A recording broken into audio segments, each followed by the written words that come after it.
this video, Jordan Peterson explains why you need a hierarchy of value in your life, and he explains how hierarchies are structured. 130 years ago, Nietzsche announced that God was dead, right? And so that was a reflection of the collapse, in some sense, of the believability of traditional religions. And you can think of traditional religions as a coherent, overarching narrative. Now, you might argue about how coherent it is, but they're pretty coherent. That doesn't necessarily mean that they're accurate, but they're pretty coherent. So the slats were pulled out from underneath those structures. Now, what happened during the 20th century was two things, and one was some of those religious narratives were replaced by ideological narratives, and that turned out to be a really bad idea. And so that was one stream of thought, in some sense stemming from Nietzsche, or at least from his observation. There was another stream of thought which basically said, if religious structures have collapsed, and they had to, that means all grand narratives have collapsed. And that's really a postmodernist claim. But the problem with that claim is, you can't act unless you have a hierarchy of values, because you can't figure out what to do next. Also, you can't even figure out if you should do anything. But you certainly can't figure out what to do next. Because in order to organize your behavior and move forward, you have to say that one thing is more important than many other things, right? Every time you act, you're making that decision.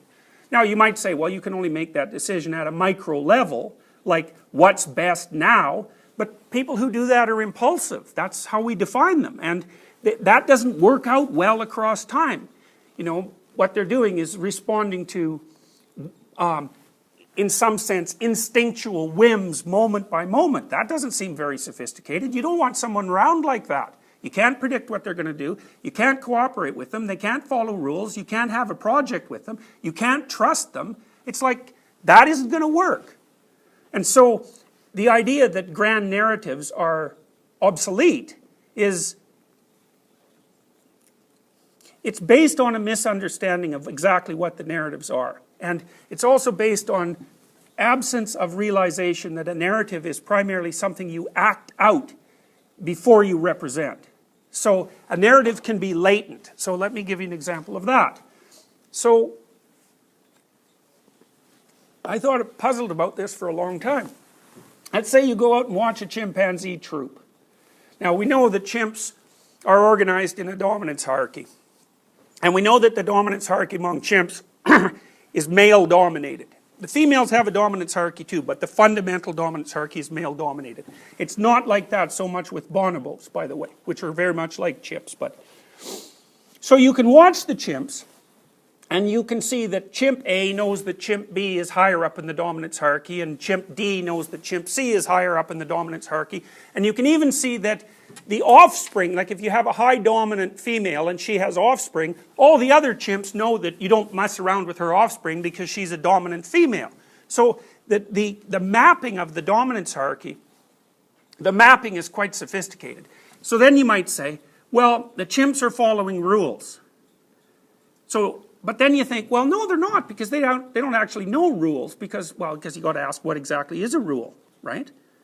Well, that's a good question.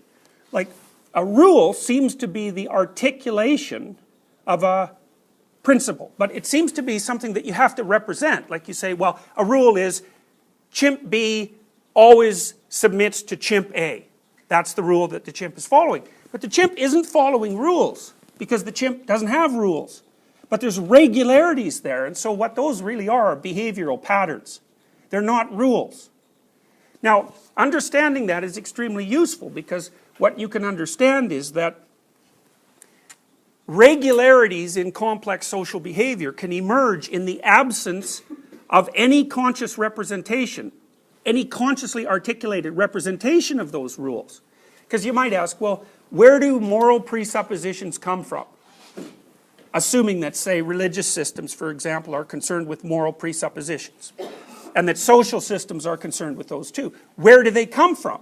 Well, there's lots of theories about that, right? The Marxists would say, well, it's all about exploitation and economic advantage. And the postmodernists would say it's all about exclusion and power, because they're sort of quasi-Marxists, sort of. They're quasi-Marxists anyways.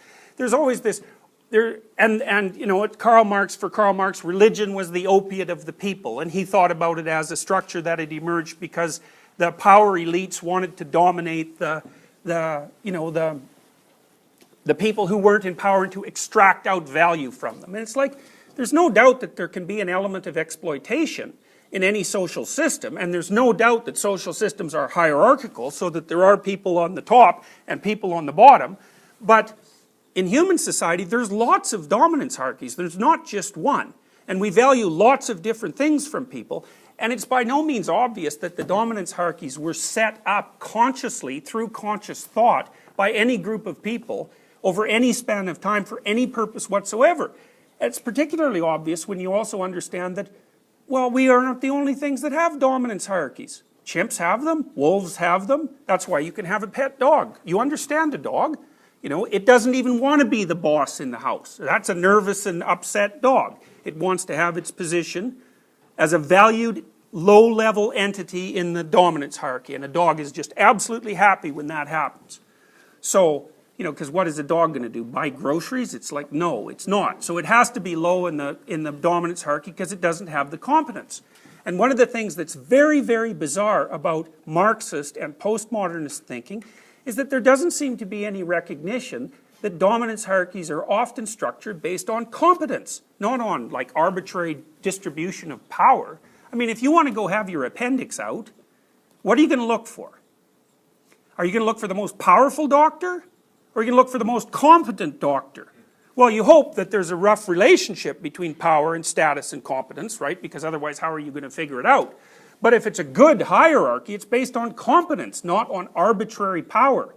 So we might say that when a dominance hierarchy starts to be based on arbitrary power or purely on economic terms, then it's actually turned into a tyranny. It's no longer a functional hierarchy. It's already stultified and twisted into a form that can't be sustained. And then people are going to get upset about that and start talking about it, or worse, they're going to start doing things that are quite disruptive. But the idea that the hierarchical structure per se is pathological, or that it's consciously imposed, or that it's not necessary, or that it has nothing to do with competence, it's like, no, that better not be the case, because we would be in serious trouble if it was the case.